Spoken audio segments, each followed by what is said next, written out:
और कहने लगा, महाराज मुझे छोड़ दीजिए, मुझे छोड़ दीजिए, मैं तो एक नन्हा सा चूहा हूँ के साथ शरारत कर दी, लेकिन अगर आप मुझे छोड़ देंगे तो मैं आपका ये एहसान कभी भी नहीं भूलूंगा। जब भी आपको जरूरत होगी तो मैं आपकी मदद के लिए जरूर आऊंगा। चूहे की ये बात सुनकर शेर हंसने लगा और बोला, तुम एक छोटे से चूहे मेरी मदद करोगे? मैंने अभी अभी शिकार खाया है जिससे मेरा पेट भरा हुआ है, इसलिए मैं तुम्हें जिंदा छोड़ रहा हूँ, वरना मैं तुम्हें अभी खा जाता। ये कहकर शेर ने चूहे को छोड़ दिया। चूहा भी शेर को धन्यवाद कहकर वहां से दौड़ा हुआ चला गया। कुछ दिनों बाद जंगल में शेर का शिकार करने के लिए कुछ शिकारी आए। उन्होंने शेर को पकड़ने के लिए एक जाल बिछाया। शेर इधर उधर घूम रहा था।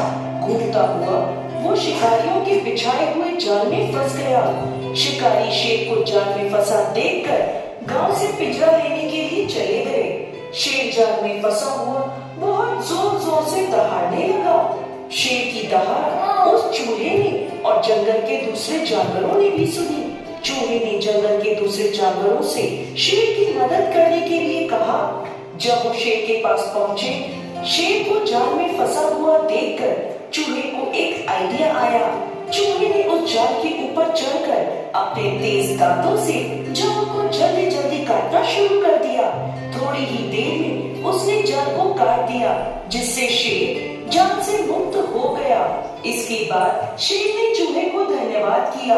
इस पर चूहे ने शेर से कहा कि मैंने आपको उस दिन कहा था कि जब भी आपको मदद की जरूरत पड़ेगी मैं आपकी मदद करूंगा, लेकिन आपने मेरी बात को मजाक में लिया था। शेर को चूहे की ये बात याद आई और वो अपने कहे पर शर्मिंदा हुआ। इसके बाद शेर ने चूहे से कहा कि आज से तुम मेरे दोस्त हो, तुम्हें जब भी किसी भी सहायता की जरूरत हो तो तुम मुझसे कह सकते हो। इसके बाद चूहा वहां से जाने लगा तो शेर बोला, क्या तुम आज मेरी पीठ पर नहीं कूदना चाहोगे? चूहे ने जब शेर की ये बात सुनी तो वो खुशी से शेर की पीठ पर चढ़कर कूदने लगा। चूहा शेर की पीठ पर कूद ही रहा था कि शिकारी पिंजरा लेकर शेर को लेने के लिए जंगल में पहुंच गए। जब वो शेर के पास पहुंचे तो उन्होंने देखा कि जाल तो सारा कटा पड़ा है और शेर बाहर खड़ा है। ये देखकर वो बहुत डर गए। इसके बाद शेर ने जोर से दहाड़कर शिकारियों को वहां से भगा दिया। तो दोस्तों, इस कहानी से हमें शिक्षा मिलती है कि हमें किसी को भी कम नहीं समझना चाहिए।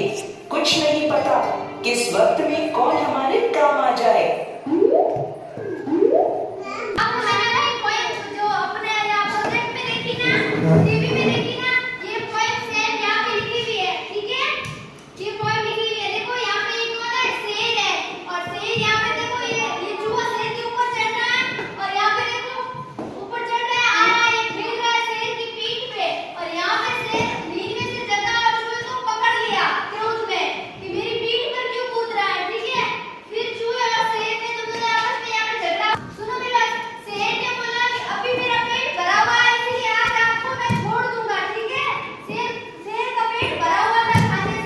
Yeah.